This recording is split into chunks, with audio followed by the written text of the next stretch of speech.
This is Where We Live. I'm Lucy Nalpathanchel.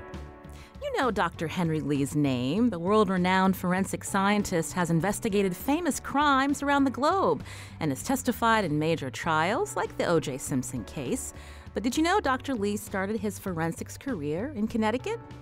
Over the last 40 years, he's held many leadership roles that include state chief criminalist to the head of Connecticut's Department of Public Safety. It's his work that led to the development of the state police forensic science laboratory. And today, there is a Henry C. Lee College of Criminal Justice and Forensic Science at University of New Haven, where Dr. Lee is still a faculty member. Dr. Henry Lee is now in studio with us. Welcome to Where We Live. Yeah, thank you very much. Hello, how is everybody? So I understand we're so familiar with your name and the work that you've done over the years, but I don't think a lot of people know your personal story. So if we could start there, tell us about where you were born and how you ended up in Connecticut. Good. That's a long story. I was born in 1938, a long, long time ago, in a small city called Rugao in China. I was born in a very rich family. My father is a businessman and owns a lot of property. But during the revolution, we lost everything. My mother took most of the siblings, went to Taiwan. So I grew up in Taiwan. In 1949, when my father left China, the ship sunk. So when I was 8, 9 years old, I lost a father. So I was growing up in a single parents family. Luckily, I have a good mother. She sacrificed herself, raised all 13 kids. Make sure each of us finish our terminal degree and be a good citizen, have a good profession. I often say 3 women changed my life. The first one, of course, is my mother. She raised me for 20 years, educated me, take care of me. Then in 1963, I got married. Margaret, a lot of people know about her because she's a wonderful wife, took care of me 57 years. We dated 3 years, so together, 2 of us spent 60 years together. Unfortunately, a year and a half ago, she passed away. So I feel really lonely and empty. Now the 3rd woman showed up in my life, Angel. She promised me to take care of me another 20 years. So I'm a really lucky man. Dr. Lee recently married Chinese entrepreneur Zhang Xiaoping in a ceremony this month in Litchfield, Connecticut. After talking about these pivotal women in his life, Lee shared with me what led him to become a police officer back in Taiwan. So when we went to Taiwan, that time because family from very rich become very poor. The college tuition pretty expensive. So I took the exam of Police University, that time called Central Police College. In Taiwan, there are a couple university college free. One of them is police college. So I became a police officer. What was that like to be part of was it the Taipei police force? Yeah. It's interesting. A lot of people now, a lot of author, movie producer, a lot of public even think when I was young, I want to become a good investigator. I want to become a police officer. Lucia, let me tell you, when I was in high school, I want to become a basketball player. Every day I practice. I'm short, but I'm pretty quick. One day the coach tell me, son, when you grow another 2 feet, you will be a star. I took literally every night, tried to exercise and hopefully squeeze a couple more inches out of me. And one night I realized that's an impossible dream. So many years later, Yao Ming invited us for dinner. I look at him, then I realize why I cannot become a basketball star. Each of us have a limitation. I often tell my student or the high school student when I talk to them, Know your limitation. Be honest with yourself. Then strive for the best. I entered the police college. I found an area I really like.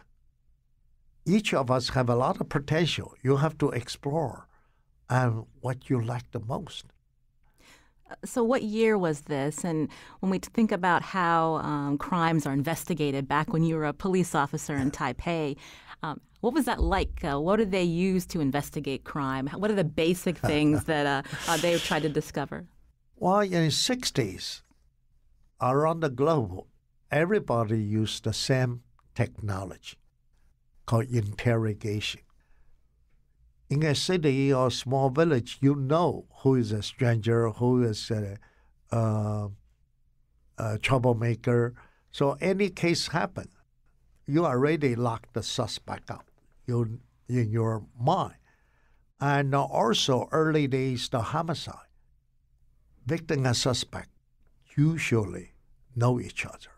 Almost 95% of the time, it's family member, husband, wife, friends, boyfriend, girlfriend, or business associate. So the investigation pretty easy to focus. Once you have potential suspect, just arrest them until they confess. So our clearance rate usually 150%. We saw more cases than actual cases because sometimes the innocent people cannot understand the interrogation technique, they confess. So most of the cases, just confession. Then I realized that's not the correct way. Sometimes the innocent people was forced into confession. So I started getting interested in the scientific way Forensic to solve science. the crime. In Taiwan, I started learning, and really lucky, learned an excellent fingerprint professor, and so I learned the crime scene technology. However, that time in Taiwan, really no advanced forensic training. So in 1965, I come to United States. This is where we live. I'm talking with Dr. Henry Lee, the world-renowned forensic scientist who developed groundbreaking scientific techniques. He's joining us today to talk about his life and career long before he became involved in celebrity criminal cases. So I initially studied it at the City College. You have a community college. Then I entered JonBenét. They just formed a forensic program. So that started my study in forensic. After graduating from JonBenét, I want to pursue my master and a PhD. By that time, I was really lucky. My sister, Sylvia, Dr. Sylvia Lee Wang, she gave me a lot of good advice. So I worked at the NYU Medical Center as a technician. So I got the tuition free to start my master's degree in biochemistry, and finally I finished my PhD in 1975 in molecular biology. So the day I finished my doctorate degree, I want to do what I really want. Of course, my professor, many of them suggest me I'm a good biochemist, should stay in biochemistry field. But my true love is to use scientific evidence to solve the crime. University of New Haven gave me an opportunity. In 1975, they offered me assistant professor in forensic science. That time, the program very small. No equipment, no laboratory. At the same time, I have an offer from Michigan State. I have an offer from Berkeley. Berkeley have a School of Criminology. That's the most prestigious forensic program in the world. I choose to join University of New Haven. That gave me a platform. I can build something. With the assistant of a university, of course, a lot of students. They're really good group of students. Help me out. We have a room about this size. We renovate. I got the grant. National Science Foundation gave me a grant to buy a polygraph, the first polygraph ever. So we modified this small, like a closet, become a polygraph room. Then we got more grants, bought IR, UV, spectrophotometer, and we started introduce serology, forensic serology. That time, one of another professor, he was my former professor in Jiangxi. I hired him, joined UNH, Dr. Gensley. Two of us developed a lot of new procedure on ABO typing, bone typing, extract the DNA from tissue, from bone fragment. So we publish a lot of paper. The program also get a lot of grants. A lot of students now become famous and eventually become, one of the top programs in the country. So you were able to start this forensic science program at UNH, and now you have an institute named after yourself. Both undergrad and graduate students heading to UNH to learn about criminal justice, forensic science, and other specialties.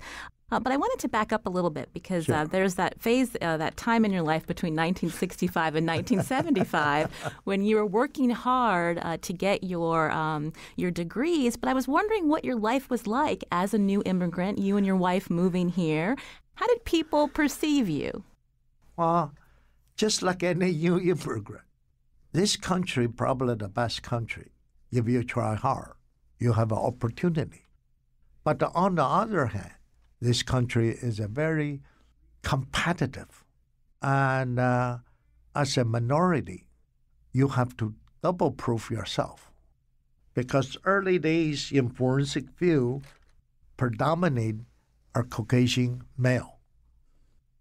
Very few females, no minorities. I'm probably the first one break into the forensic field. I still remember when I applied membership of Academy of Forensic Science. The first time they reject me, say I have foreign training, my experiences from foreign country. I said, why you guys proclaim your international association? So they took me in as a provisional member. But quickly, in 3 years later, they honor me with a Distinguished Criminalist Award. It shows, forensic scientists have an open mind, accept the colleague. And now, of course, in academy, we have a lot of female. As a matter of fact, forensic science program, I often say, where's all the men?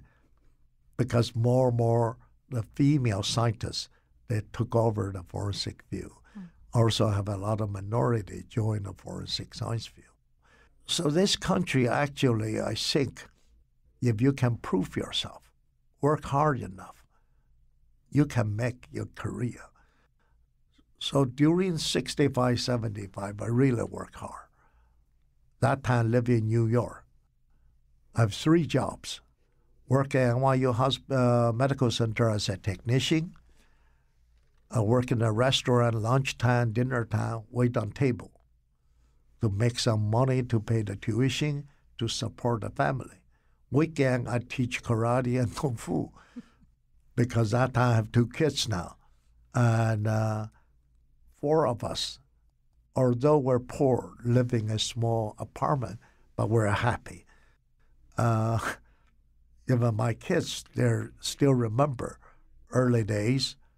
We spent a lot of quality time together. Like weekend nights, I have to do research. I often take my kids with me. So weekend, they can sit on my lab bench, help out, wash the test tube. I give them 50 cents as their spending money, and watch them to do their homework. Meanwhile, I'm doing my work. So then in the evening, we take them to park, walk around, and get home. It's really a wonderful time. Yeah. This is Where We Live from Connecticut Public Radio. I'm Lucy Nalpathanchel. I'm speaking with Dr. Henry C. Lee, a renowned forensic scientist who started his career right here in Connecticut. Coming up, we'll learn more about how he became a key witness in Connecticut criminal cases, including the infamous wood chipper case in 1986. Remember the movie Fargo? Well, that case helped inspire the film. More after the break, and you can join us too. Find us on Facebook and Twitter at Where We Live.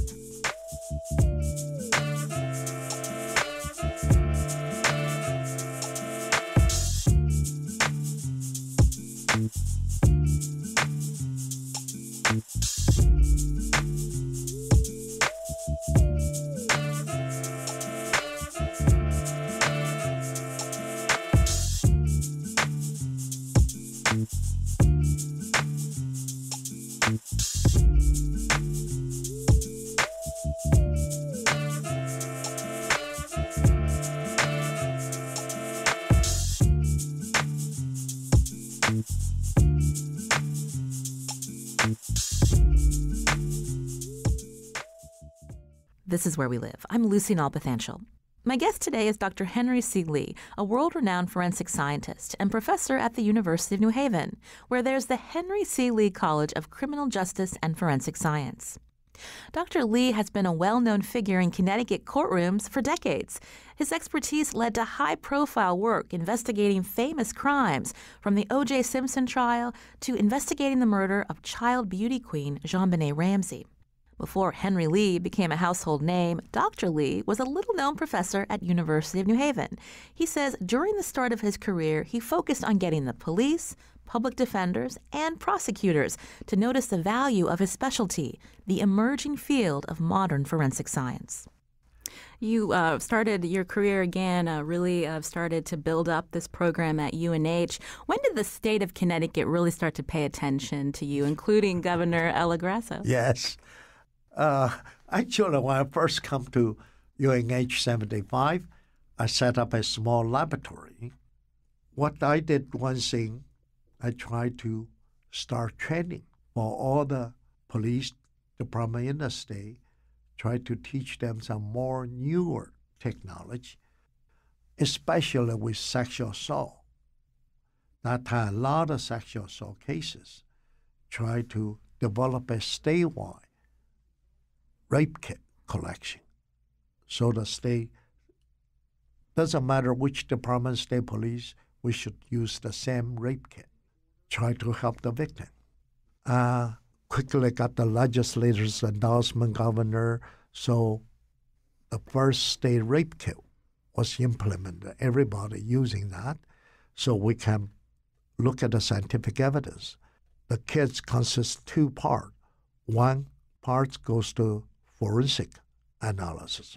One part goes to a hospital to do the test, whether or not infectious disease or anything, so can help the victim. Of course, now the whole country thinks that's a good idea. Should the whole world, everybody think uniform rape kit. So in 1976, I volunteered my service, but the first state agency took me in is public defender's office. Because early days public defender's office, they don't have scientific services. Send it out of state, private laboratory is expensive. So they come to University of New Haven. We help them examine the evidence. Judge DeMille, later, that time he was a public defender in New Haven County. Judge Gill, Charlie Gill, presided my wedding. He won his first case. Judge JonBenét, that's the assistant state attorney. Two of them argue a sexual assault case. But that time the state really need the forensic services. So Governor Grasso invited me for lunch and want me to become first state police laboratory director. But the salary is about 1/3 of the assistant professor at University of New Haven. Because at University of New Haven, I quickly move around the rank. In 3 years, I became a full professor. Also, we got a lot of grants, a lot of research project going, a lot of good students work together. I have to give up on that, take the state offer. Why did you decide to do that? My mother talked me into. I have a good mother, my wife. They say, you have a dream to build one of the best forensic laboratory for state Connecticut, a model for the country, for the world. Why don't you do it? We can tighten our bill, eat less, and we never goes to show. I drive a little Honda, and we live in a small house in Orange. We're happy. And my mother and my wife talked me into, so take the challenge. Very lucky that Governor Grasso said, you can keep your teaching job. In the evening, I can teach. So in the state police lab, that town only have 17 troopers, 2 sergeants, 1 lieutenant. Most are disabled or so-called troublemaker, no place to assign to. Laboratory is a dump site. So antiquated. We work in a men's room. An old bathroom? An old bathroom in Bethany used to be the police academy. You talk about the early days. We don't have any equipment. The whole lab have 2 microscopes. But those troopers, really good people, they did not give up on me. I did not give up on them. They all went back to UNH. I retrained them. Some still in the field. And by 79, 80s, we got the break. We got the grants from federal. Then some insurance company from Hartford. That time, a lot of arson case, fire. A lot of vacant building burned, and the whole state, like every night, have fire case. So that time, the late state attorney Arnold Marco formed a arson task force. So we work on together, train a fireman, investigator, form a team with the police. Of course, laboratory component, very important. The insurance company funded the first state arson lab, bought the GC, bought the equipment. We start testing the fire debris. Then, of course, the laboratory keep growing. We civilianize the laboratory. When a trooper retire, we replace a civilian. So a lot of young women, young men with advanced degrees start joining the laboratory. So laboratory by 80s to 90s, rapid growth. And that was important to hire civilians to retain that independency when you think about investigations? Yes, very important is when you go to a crime scene, have to keep an open mind. So the laboratory is moved out of the state police under Department of Public Safety, become a division of scientific services. So we do variety of scientific services, including testing the lottery ticket, because at early days, you have to assure the public the lottery ticket is no trick and no fraud. So each batch we have to test first. One interesting case, a senior citizen bought an instant ticket. He scratched, usually instant ticket, only one price. Okay, you can only say $5 or $10 or $5,000 or $10,000. Somehow he got 2 price. Okay, so the special revenue said that's a fake one, arrest him. He said, I just bought this ticket. The ticket sent to the laboratory, we studied, that's a genuine ticket. Somehow the computer have a glitch, print a double wing in that ticket. So it wasn't all hair and blood. Oh, yeah, not all the hair, blood. That senior citizen so happy. He's from New Britain area. He come to the lab crying. He said, I just bought a ticket. I bought a lot of tickets. Now finally I got the winning ticket. They want to arrest me. And I want to thank you, Dr. Lee, forensic really protect my right. The most interesting thing is some old lady loved Chinese food. They went to Chinese restaurant, bought some egg roll. Somehow they file a complaint to Consumer Protection. Say this egg roll tastes funny, like dog meat. So Consumer Protection sent an agent, bought a couple of egg rolls sent to the lab. So we developed a procedure, tried to take the meat out to do a species test. So one young lady in charge to do that. But for a couple of months, we don't have this type of case. All of a sudden, a case come in. She forgot how to do it. She kept following Dr. Lee. I was so busy. I said, just eat the damn egg roll. If you start meowing, that cat start barking. She took literally. She ate the egg roll sitting there. The supervisor walked by and said, what you doing? Dr. Lee tell me to eat the egg roll. It's almost 30 minutes. I haven't started barking yet. He said, Dr. Lee tried to teach you a lesson. Next time, remember the procedure. So we have a lot of fun in the laboratory. This is where we live. I'm talking with Dr. Henry C. Lee, a forensic scientist whose expertise has led police departments, prosecutors, and attorneys to ask him to consult cases around the world. But the case that first brought attention to Dr. Lee was a Connecticut case. Listeners may be familiar with the infamous wood chipper scene from the 1996 movie Fargo. But did you know that part of the movie is actually based on a real murder that took place in Newtown in 1986?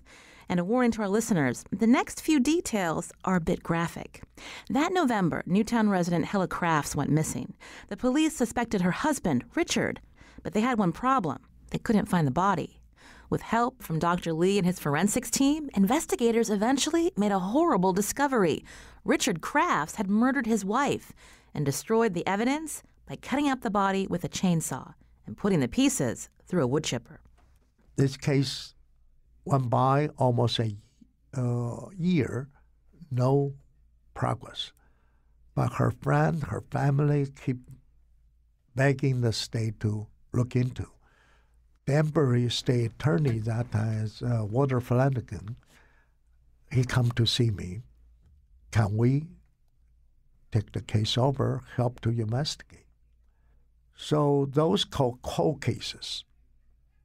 Now at the University of New Haven, we have a national cold case center just helping the victims' families solve those cold cases.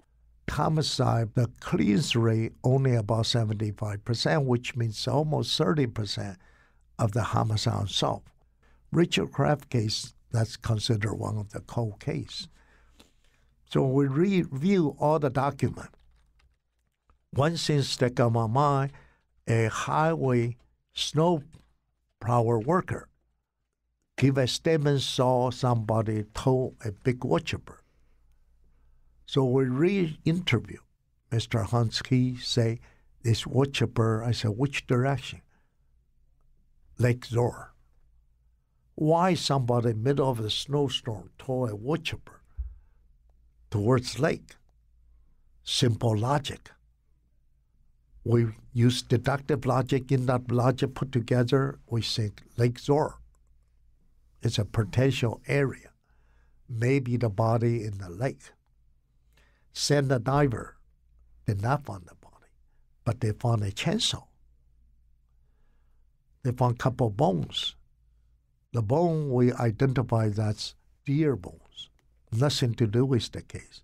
The chainsaw, they said, Dr. Lee, should we keep the chainsaw? I said, yes, take it, send to the lab. Even today, a lot of people give me credit. How did you know keep the chainsaw?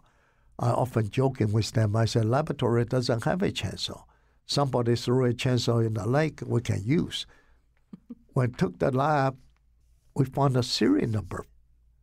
I said, well, maybe we cannot solve a homicide, maybe solve a burglary case. Restore the serial number. Now, 30-some years later, I still remember the serial number, E5921616, the serial number. Call the company, send a detective to New Jersey Distribution Center. They say send to Newtown, chainsaw store. Went to Newtown. The owner will ask him, do you have receipt? Yes, in a shoebox. So they seized the shoebox, the receipt we went through. We found Richard Kraft charged that chainsaw. So that's the first break. Dr. Lee and his team used groundbreaking forensic tools to continue to investigate the murder. At one point, even running a frozen pig through a wood chipper to study how the pieces flew out of the machine. Then we start melting the snow, inch by inch. The Lake Zor, the surface is pretty large, quite a few miles. So I say, okay, let's take a quick look, use logic again. This wood chipper, how far the debris came through. We repossessed the wood chipper, took it apart, and we test the wood chipper with pig, dress the pig, so we know about 15 feet. So any place have a clearance of 15 feet, we start melting the snow. That took almost a month. We found 56 bone chips, 2,660 hairs, a fingernail, portion of toenail, some tissues. We start putting together. That time, the DNA only can tell male, female. We was able to do DNA. That's probably the first case. DNA work shows that's a female remain. Then we did the ABO typing, shows that's Hallicraft's blood type. We did a couple of isoenzymes, protein markers. And the hair, we used her hairbrush. Turned out Hallicraft bleached the hair, re-dyed the hair.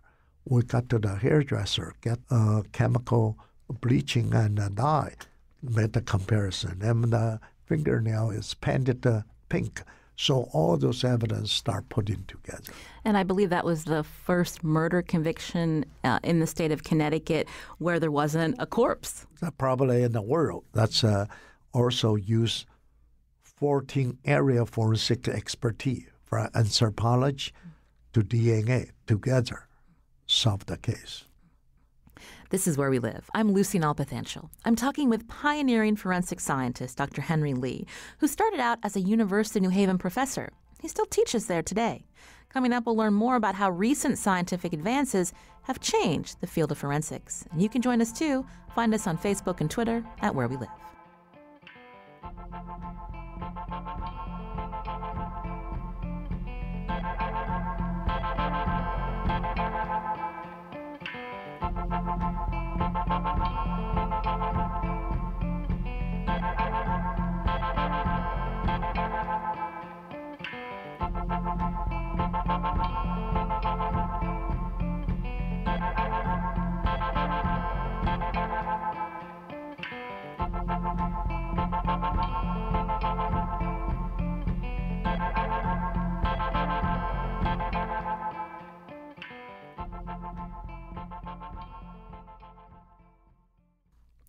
This is Where We Live from Connecticut Public Radio. I'm Lucy Nalpathanchel. The world watched Dr. Henry C. Lee on TV when he testified during the O.J. Simpson trial on behalf of the defendant, famously telling the court, "There's something wrong here." But in addition to his testimony on famous cases, Dr. Lee has been a staple of forensic science in Connecticut for the past 40 years, from serving as the state's chief criminalist to helping found the State Police Forensic Science Lab. Dr. Lee's here with us to talk about his career. Along the way, you've been talking about different advances in forensic science that have helped you and your team do this work. And I'm wondering today, when we think about forensic standards and how they're developed, can you walk us through a little bit of how these advances have come to be, and are there issues where errors have been made? How do you then address that? Okay, first of all, it's not CSI. Okay, a lot of young students want to major forensic. They think our work like CSI. By second commercial, you have a clue. Third commercial, solve the case. Last episode, you're eating a fancy restaurant. You drive a fancy car. No, middle of the night, work so hard. We can't even get the hamburger. And it's all hard work. The forensic technology, because get a lot of attention, so a lot of a new procedure implement. The laboratory get expanded, so the quality control become important. Future, of course, the more new technology is coming, because we now move from agricultural society to commercial to industrial to e-society. You don't even see your paycheck anymore. Mm-hmm. Just push the phone, you pay the bill, you order stuff. So a new breed of criminal, e-fraud, start coming. A lot of senior citizens, a lot of young students lost their life cost saving. So e-crime investigation is different than traditional forensic investigation. We start looking at the artificial intelligence. We look at the database. As a matter of fact, in Connecticut, in the 90s, we already set up a database. For example, FS, Automated Fingerprint System. We're the first one implement. DNA database. We have firearm knifing database. We have fingerprint database. That time we even have a cigarette database because everything future going to use database. But the problem is this quality, standard become important. So in 1980s, the Crime Laboratory Directors Association, which I was a board member too, were already focused on laboratory accreditation, laboratory standard. Those standard is important. However, have a problem with forensic work. Every case is a little bit different. You cannot really use one standard to take care of all the cases. Also, if you everything just follow the standard procedure, you actually inhibit the laboratory scientists to think, to develop new procedure. If you push forensic back, become a technician, they just go 9 o'clock, go home, 4 o'clock, nobody care anymore. Like before, we work on weekend, we work on nights, no overtime. That's the pride of profession. With this, of course, you're going to have problem, errors, just like hospital. Even the radio broadcast, sometimes you make a mistake. It's how we have the ethics standard. Unfortunately, because most of criminal civil cases, the lawyer want to win. So they try to find something. Innocent Project is a wonderful project. However, not everybody is innocent. It's not up to me to judge somebody commit a crime or not. It's the court. Now they try to say everything should do DNA, except the DNA too sensitive. For example, your studio. This is a magazine. If something unfortunately happened to me, you become a major suspect. You was arrested, but your lawyer said, do DNA on this magazine. Now you found somebody else's DNA. Aha, that's the real criminal's DNA. So you found a little DNA on some place, you say this person's innocent. It's a little stretch, but except the public doesn't understand. This person's foreign DNA was found, that's the real suspect. It's kind of to a point, I think we should refocus what forensic laboratory, forensic scientists, what really we can testify. Of course, some of the forensic scientists testify way beyond the science. One of the cases Dr. Lee was involved in years ago has now been appealed all the way to the Connecticut Supreme Court. Two men, Sean Henning and Ralph Birch, were convicted of murdering 65-year-old Everett Carr in 1985. Prosecutors relied on incriminating statements allegedly made to jailhouse informants. But attorneys for the men today say those statements are unreliable. And they point to a problem in Dr. Lee's original testimony as another reason why they believe the convicted men should get a new trial.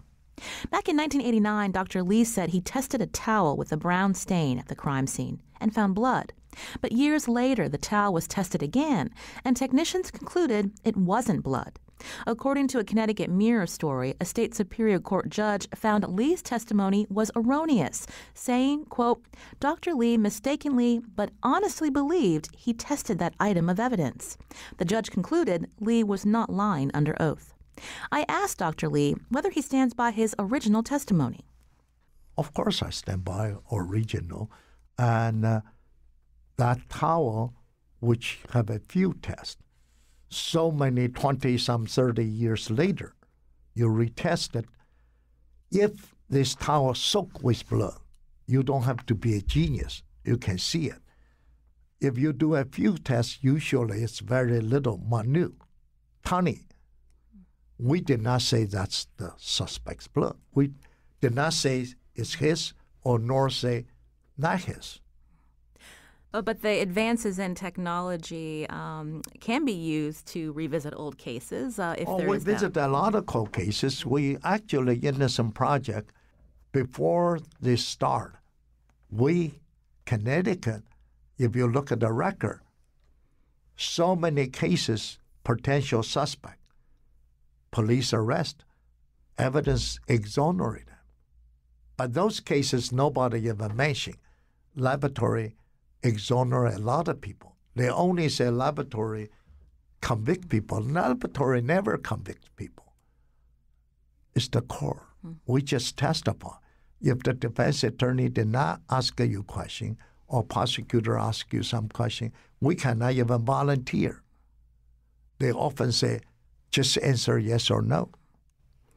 We just have a couple minutes left, but I do have to bring up the O.J. case because that really helped also catapult your name worldwide. You got some criticism for being involved with that court case against O.J. Simpson on behalf of the defense. Yeah. How do you respond to that criticism? Pretty simple. Nobody mentioned I also involved in Kennedy assassination, JonBenét Ramsey, and Elizabeth Smart, all those cases. Everybody focused on O.J. Simpson case. O.J. Simpson case, when it happened, 80% Caucasian, he think he's guilty like hell. 80% of minorities think he's totally innocent. I often kid 100% Chinese, we don't care. Because I don't know who is O.J. Simpson. Our job, what the evidence says, I report it out. Public only read the news report. They did not know what's actually going on in the court. Just like that Connecticut case, same thing. They only said Dr. Lee make an error. If they really look at the case, where's the error come from? O.J. Simpson case, you cannot only pick something in favor of your theory, ignore the rest evidence, throw in the carpet. So that's how this case gets into trouble. The jury is punished. The law enforcement police did not do their job, especially now. The new information come out, the potential second suspect. That time at the scene, we saw two types of shoe print, complete different shoe print. And they just ignore, say only one, the other one, I made a mistake, it's just bumps. Later, even FBI, fingerprint expert, that's a shoe print. But the newspaper did not report those. So people think I should take side for prosecution instead of to defend O.J. Simpson. Actually, I don't even know who's O.J. Yeah. Every case, we just let the evidence speak for itself. Dr. Lee, we're almost out of time, but I do have to ask you, what are you working on today? And when you think about the future for your students at UNH? Today we do a lot of international training. For example, this year we have a drug-related death investigation. Do you know that every year this country about 70,000 people die drug-related overdoses, drug-related crime? More than car crashes now. More than homicide, more than car crash. It's something we have to let the younger people know, living a healthy life. We do the police training, how to involve once police shooting, like last night, another shooting. So this country, we already have a lot of tension. We don't need more racial problem tension. Unfortunately, a white officer descendant is a minority, automatically say this white officer is wrong, or automatically say decedent is wrong. So we have to be fair, transparent, objective, investigate a case. Okay, so we're doing a lot of this type of training.